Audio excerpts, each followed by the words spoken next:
మా వలన అవ్వట్లేదు. మంచి జీతం ఉంది కానీ సమాధానం లేదు, ఒత్తిడి.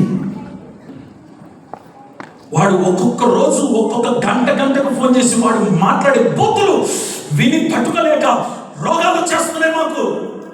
అన్నా ఏం చేయాలో అర్థం కావట్లేదు. ఆ రోజు ప్రభు నాకు ఈ మాట జ్ఞాపకం చేసినాడు, నువ్వు ఇక దాసుడివి కావు, నువ్వు ఇక దాసుడివి కాదు. ఆ ఒత్తిడి నువ్వు తట్టుకోలేకపోతున్నావు, ఆ మాటలు నువ్వు పడలేకపోతున్నావు, ఆ బూతులు నువ్వు వినలేకపోతున్నావు, ఆ పరిస్థితులు ఎదుర్కోలేకపోతున్నావు. పరిశుద్ధాత్మ దేవుడు ప్రవచన రీతిగా చెప్తున్నాడు, కుమారుడా కుమార్తె, ఈ రోజు నుండి శత్రువు తల నీ చేతికి రాబోతుంది, వాడి ఆలోచన నీ చేతికి రాకపోతుంది, వాడి తలపులు నీ చేతికి రాబోతుంది. యేసు నామములో శత్రువు ఓడిపోవునుగా. ఎంత దమ్ముడు చెప్తున్నాడంటే, నేడు యెహోవా నిన్ను.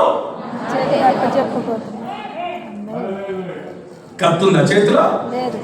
చెప్పాలి. ఆయుధాలు నా చేతిలో. ఏ ధైర్యంతో అన్నాడు? తనకు 3 ధైర్యాలు ఉన్నాయి.